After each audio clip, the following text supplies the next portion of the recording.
My name is Terry Sunderland. I'm the European Sales Manager for SpeedX, and today I'm going to talk about how you can go beyond detection using novel qPCR technologies. It'll help if I have this slide changer. A little bit about SpeedX. We are really new here in Europe. We've only just opened our European headquarters in London in June this year. But if you go back to where we came from, we actually started as a research division or group within Johnson & Johnson's R&D department in Australia. As a result of the global financial crisis, J&J ceased all external development or R&D programs outside of the United States. And our founders actually convinced them to allow J&J to let us take our core technologies and develop them.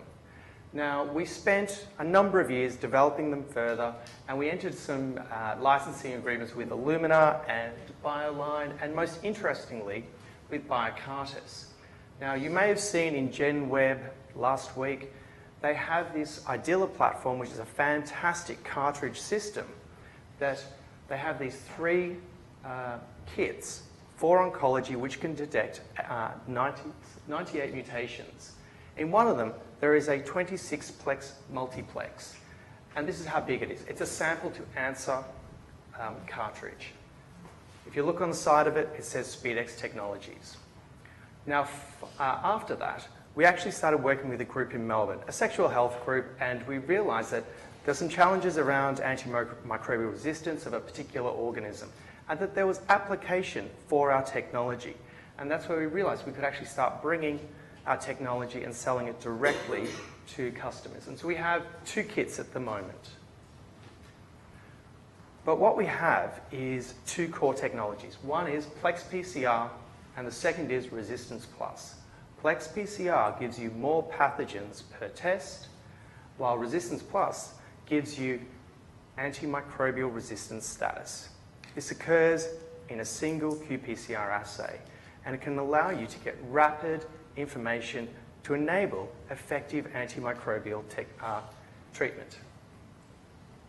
Now, this is a PCR. It's a new PCR. I've got 3 slides that are a bit technical, but it won't take long.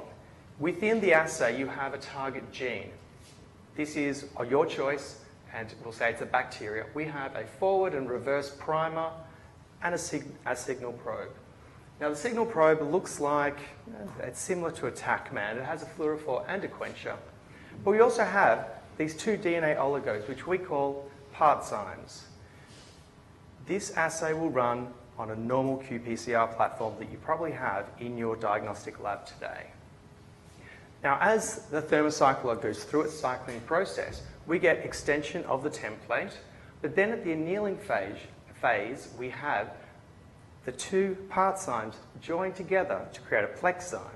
This has an enzymatic activity which specifically cleaves a DNA sequence which is within the signal probe. Now, this is an enzymatic process which there is no actual protein involved with it. This is DNA which is capable of cleaving DNA. And what's interesting about it is the cleavage event is separate from the cycling of the PCR and extension of the polymerase. So you can actually have more than one signaling, so fluorescent signal event per cycle, which gives you a highly specific and extremely sensitive assay. I'm now going to move on to Plex Prime. Now, this is the technology that enables the antimicrobial detection. What we have is, this is your template which has a single nucleotide polymorphism or mutation. We have a standard reverse primer and a forward primer which matches the mutation. It then has a single base mismatch, and then we have an insert. Now, this insert is mismatched to the target. It can be maybe 5 bases, it might be 50 bases. It depends on that target. But what it does do is increases the specificity, and it differs for every mutant, enabling the determination of clustered mutants, which I'll show you in a second. But if you then put this into a thermocycler, you get amplification from that Plex primer. You'll get a Plex Prime amplicon, which contains the insert the mismatch, and the mutation of interest. Now, if we add, this is all in the same assay, it's the same reaction, the Plexzyme, what we get is mutation-specific detection. We get cleavage by the activity of the Plexzyme, of the signal probe, which gives you your fluorescent signal. And what we have is mutation-specific amplification and mutation-specific detection. This is all in a single assay. Now, we have Resistance Plus, and this is actually the product that we would actually put to market, where you have multiple mutations. Again, this all occurs in a single assay. We can stack our Plex primers to look at cluster mutations, which are very difficult to distinguish using a standard TACMAN technology. Now, this bit gets a bit busy, but during an amplification of those 3 Plex primers, we can have 3 separate amplicons generated, to which we can have 3 separate Plexzymes. Each one can generate a signal either on a different probe, or we can stack these into single channels to give a single readout. Now, this all occurs in a single qPCR well. This is really powerful multiplex technology. But what it does allow us to do is to develop our assays quite quickly. So if we look at the Plex Prime, Plexzyme technologies together, we have a signal probe. This signal probe, the sequence is removed from your target sequence. And actually, we just have a highly characterized library. We have 30, 40 probes that we put into all of our assays. We know how they behave together. We look at the Plexzyme. We have a conserved binding sequence for a specific signal probe. The Plexzyme itself is conserved. Then it's only this targeting region, which has to be specific to your specific target. All of this occurs in a single assay. It's a really robust detection system, and it's actually quite cost effective to implement because there is no specialized equipment that is required. It'll run on standard qPCR equipment, which is most likely in your diagnostic lab. All right, that's enough of technology. What I want to do is give you a case study. So we're going to look at Mycoplasma Genitalium. This, in the UK, was recognised as an STI the end of 2015. And I like to quote quality news sources. So the Daily Mail has indicated there's hundreds of thousands of people who have got this STI, but luckily the Independent also picked it up. Now, a little bit about it. It's highly prevalent. It's about 2.5 times higher than gonorrhea. Treatment has been mostly syndromic with azithromycin, but as a result of this treatment, there's around about a 40% resistance rate being detected. But what we have is a brand new STI, which is already resistant to that first-line treatment. What does it actually do? Well, if we look at the general population, it's in about 1 to 3.3% of people. The exact disease burden is unknown. These epidemiological studies are just beginning or are underway. But in men, we know it is highly associated with NGU, proctitis, balanitis, chronic prostatitis. In women, it's associated with cervicitis, endometriosis, PID, and preterm birth. The implication of having MG is really quite significant to the patient. How do we treat it? Well, because we don't really test for it routinely, and most gum clinics in the UK don't test for MG today. You would appear with NGU or cervicitis, and you'd be given, say, doxycycline or azithromycin generally as a first-line treatment. Doxy has a poor cure rate. It's 30 to 40%. If you look at azithromycin, it was quite effective. A 1 gram cure, a 1 gram dose would give you an 85% cure rate. There's also moxifloxacin. This is commonly used as a second-line treatment, although it does have increased toxicity of the patient, and there's a significant increased cost compared to either azithromycin or doxycycline. As I mentioned previously, we're seeing increased resistance to the first-line treatment, azithromycin. And this resistance is associated with, these are all single nucleotide polymorphisms. There's 5 that have been published that are the most common. If we step back for a second and say, well, what does resistance look like globally? The US, it's over 40%, same in Australia and New Zealand. If we look at the UK, it's about 41%. If we go to Greenland, it's 100%. I mean, this is a brand new STI, or we've recognised it as an STI. We already have quite high resistance rates. And interestingly, the IUCD guidelines, which have just been published for both NGU management and for MG, both recommend if you're going to test for MG, you should also test for macrolide resistance.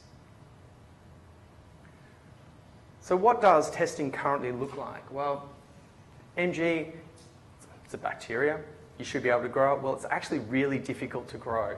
It takes around about 6 months from a single inoculum, which is completely impractical for diagnostics. There is molecular detection tests available. There are a number of qPCR tests which are either in-house, or there are some CE label ones which have been recently made available. But if you want to start looking at macrolide resistance and the 23S mutations, you have to look at sequencing, FRET, or high-res melts. These are all very complex to implement in a standard laboratory environment. They require highly skilled technicians, and they're expensive. But what we do need is a rapid nucleic acid amplification test which provides both detection and resistance. So that's what I'm going to talk to you about. We have resistance plus MG.